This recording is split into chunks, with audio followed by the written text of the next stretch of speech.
In the 21st century, man will have colonized the moon and Mars. In space, he will find many challenges and frequent surprises. But the mastery he exercises is tempered by the fact that he may not be alone. Other forms of life can also survive in the hostile environments of foreign planets.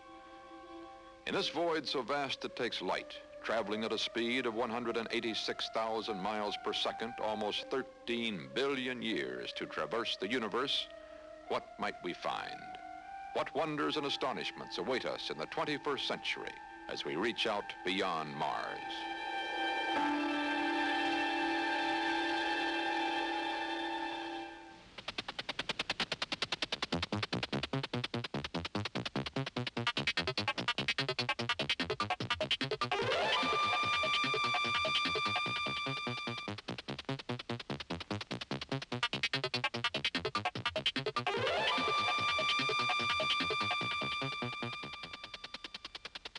The 21st Century is brought to you by Union Carbide.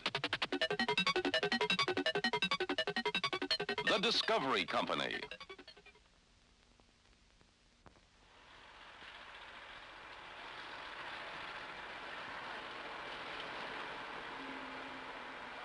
The journey to Mars begins at the end of this walk. In a space capsule perched at the end of a 160-foot arm, engineers determine the effects of artificially created gravity on men. In short trips to the moon, 3 days each way, weightlessness is no problem. But a round trip to Mars, projected by 1986, is a space voyage of a year and a half. A lack of gravity for that length of time could have disastrous effects on bone, muscle, and mind. Okay, press drive motor number 2, start switch. Green indicator light on. Roger. One way to create gravity is to whirl the ship about an axis, as if it were the whip at an amusement park. Inside, centrifugal force presses the men outward, away from the center of rotation. The faster the arm turns, the greater the G forces. Enough artificial gravity is generated so that when added to the 1G pull of the Earth's gravity, even standing becomes difficult. A rolling ball has a curve that would make any pitcher a 20-game winner. But the effort is far more serious than a game. Gravity is essential to normal life. Crewman A, let's get on rendezvous. When does the never-ending pressure of centrifugal force impede a man's reflexes? Experiments like these test physical coordination under a pull 2 times greater than that of Earth gravity. 2, 1, go!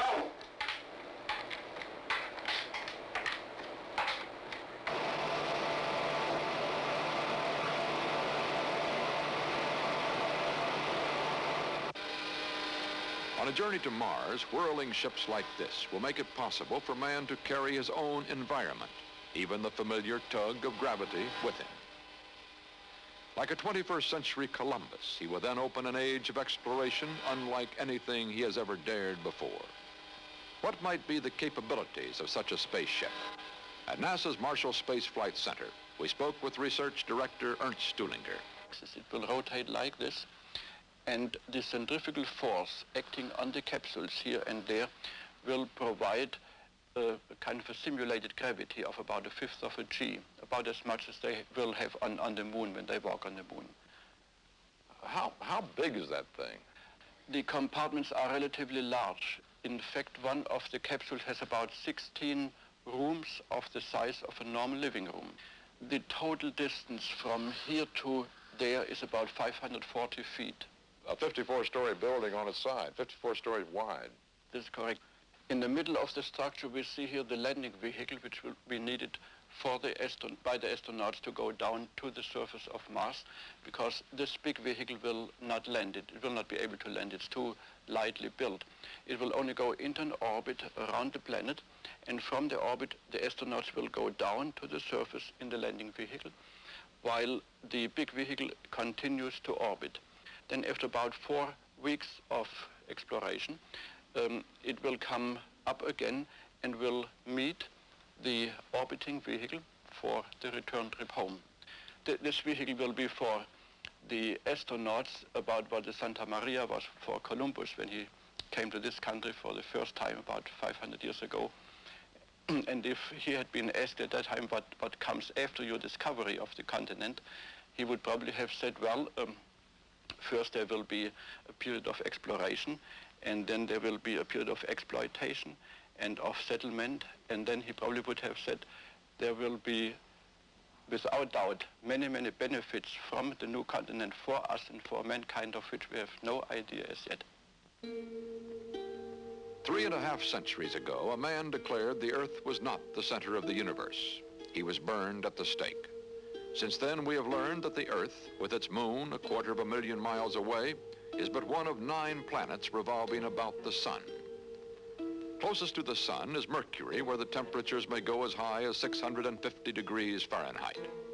Then Venus, with its surface forever hidden by dense clouds. Mars, which at times approaches to within 35 million miles of Earth.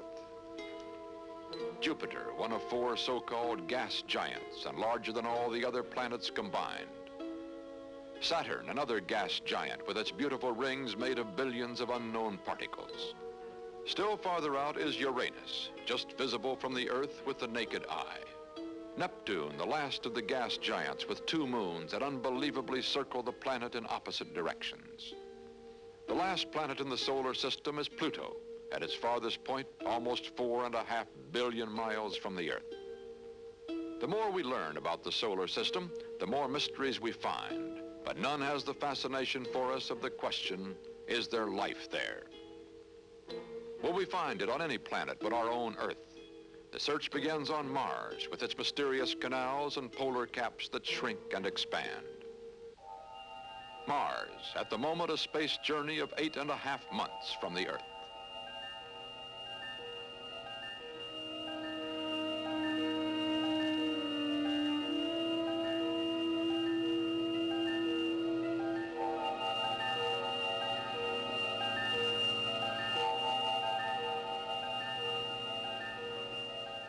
Exobiology is the study of life beyond the Earth.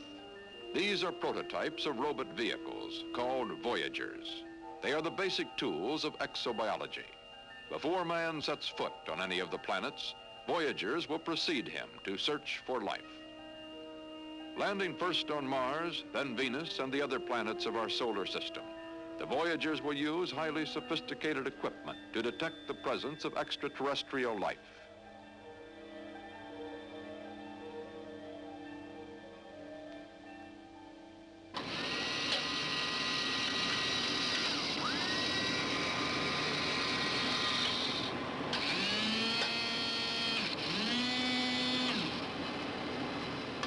How does a machine find and recognize life? This device, one of several designs for an automated biological laboratory, scoops up samples of the Death Valley floor.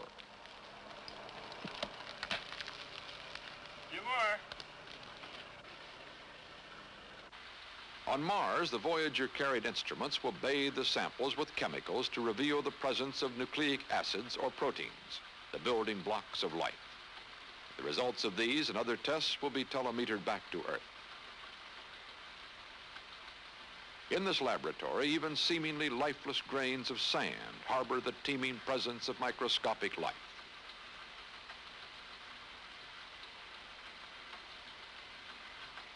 These test tubes contain poisonous metals, lead, copper, mercury.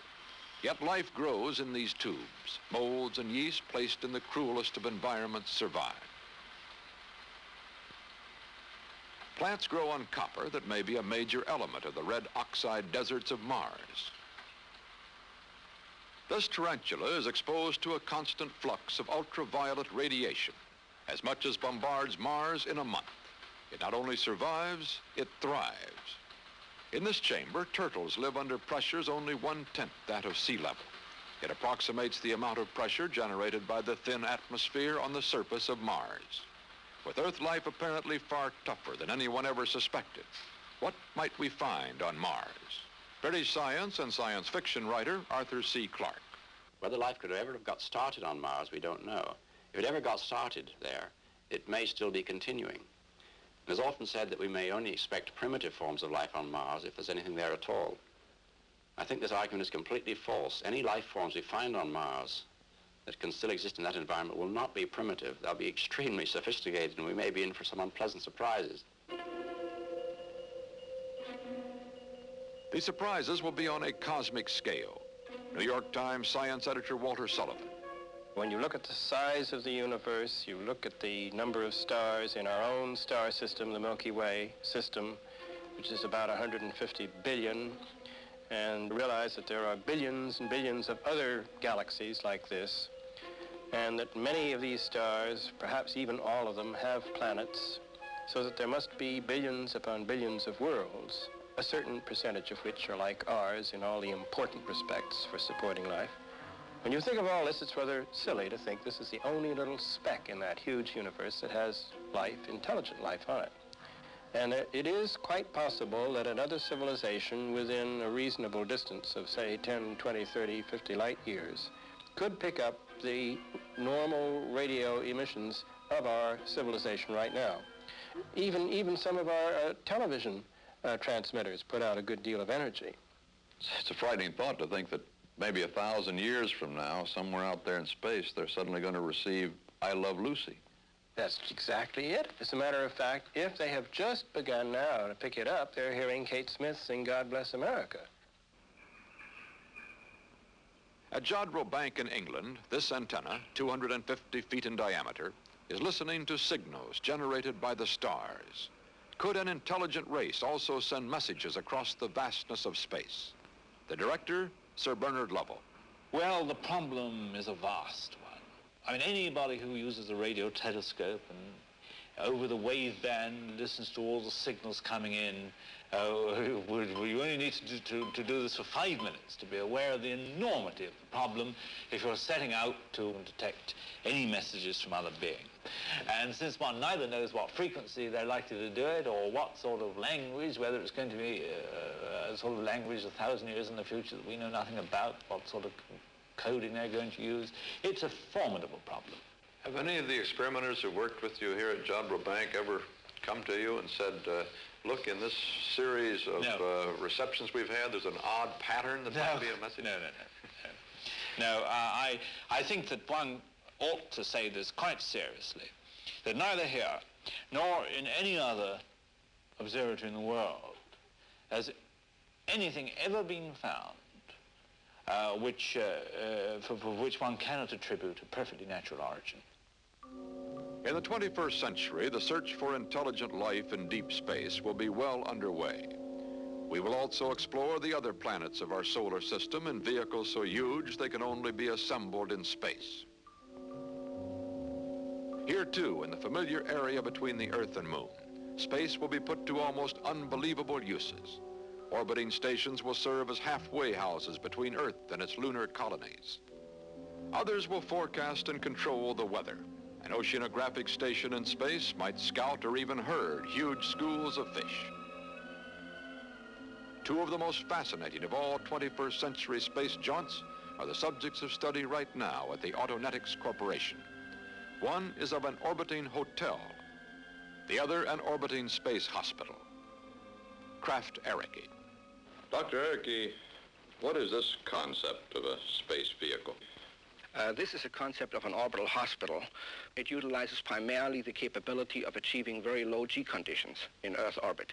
And under those low G conditions, you certainly have a relief of the heart pump load. You may be able to reshape bones, in other words, do orthopedic corrections because of the fact that you get a certain amount of decalcification and dephosphorization of the bones in space. We have all these indications. We don't know at which level an equilibrium will be occurring, but there are a number of applications in which space could be used for therapeutic purposes. Now, this particular model here shows how such an orbital hospital might possibly look. Now, as the system rotates, a certain amount of G load is exerted in each one of these wards, depending on their distance from the axis of rotation. Now, wards that are very nearby, such as this one, this ward A here, for example, has only 0.08 of a G.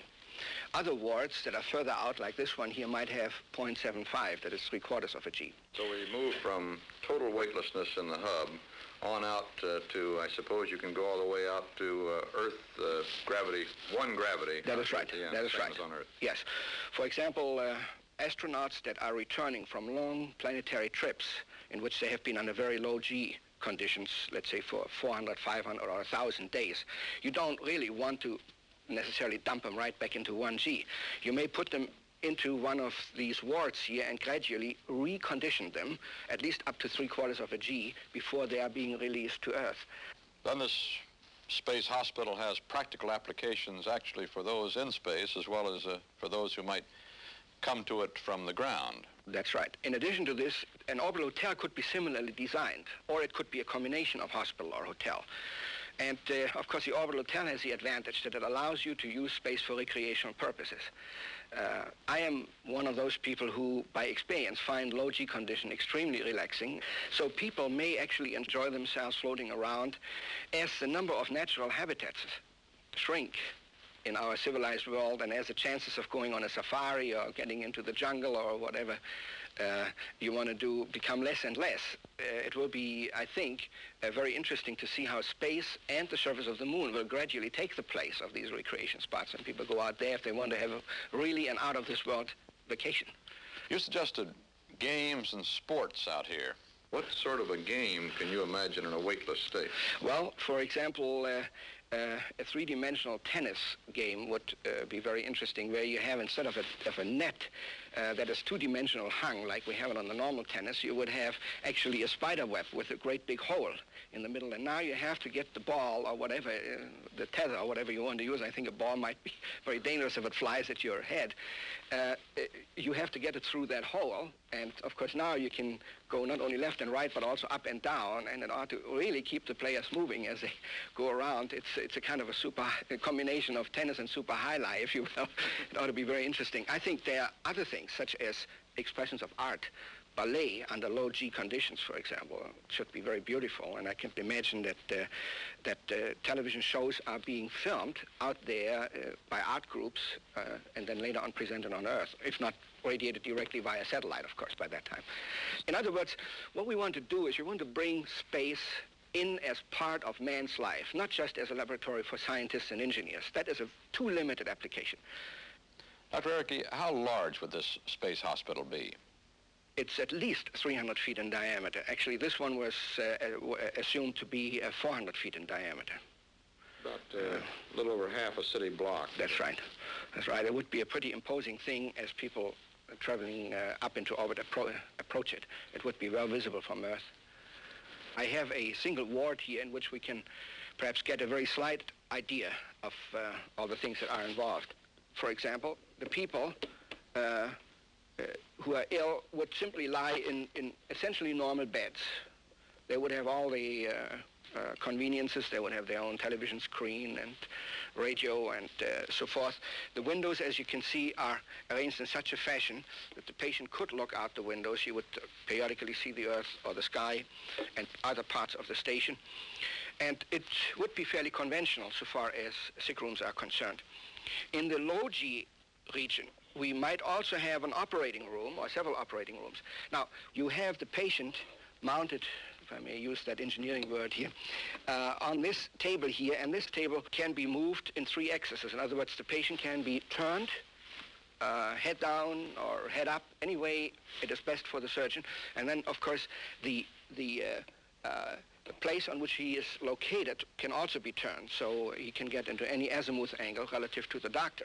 Let's say the surgeon would sit in the center here, and he's flanked by 2 nurses. Everybody is strapped in, of course, in order to get the necessary leverage under those low G conditions. For patients that are being hospitalized under very low G conditions, of course, we don't need normal beds. We would need net-type arrangements. People who are in space and are suffering through an accident, for example, from skin poisoning, causing an extreme hypertension of the skin, would be brought, for example, in a very low G ward, so that they are practically not in touch with anything, or if so, very lightly only, because this is a very maddening pain. Now, The usefulness of the orbital hospital that we can recognize now is based on trends that we have observed with the astronauts and cosmonauts, provided these trends are verified on a larger scale due to longer stay in space, then these applications will come true. So they are an extrapolation. We are not sure, for example, whether we can get decalcification of the bones sufficiently to reform a bone completely, let's say, or the crippled foot of a child, or crippled fingers from arthritis, or possibly even soften up hardened arteries. But if these trends are coming true, there are some very exciting possibilities. And then we must always keep in mind that perhaps the most exciting ones are those that we don't even anticipate right now. To turn these ideas into realities, spacecraft must become economical and reusable. One way is to develop a lifting body, like this one, which can return from orbit and land in your backyard. Like a spaceship, the lifting body can re-enter the atmosphere without burning up. Like an airplane, it can fly to a landing and not drop like a stone.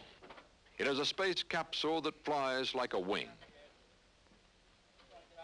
A man who flies these lifting bodies is NASA test pilot Milton Thompson. Our work has been devoted mainly to establish the fact that a pilot can control it and can arrest this fairly high rate of descent just before landing and land just like you would in a regular airplane. Our launch occurs at 45,000 feet altitude. This is approximately 9 miles high. It's just like flying in any other airplane, except for the rate of descent. Now, this really doesn't become obvious to you until you get close to the ground. At that point, you begin to realize that you're coming down at a rate of about 2 miles a minute. And it's at this time that you begin to take some action to change this rate of descent and come level or parallel to the ground. I think the only time that you begin to appreciate how fast the vehicle is coming down is just about the time you're getting ready to flare. At that time, then we forget about the maneuvers and just concern ourselves with making the actual landing of the vehicle.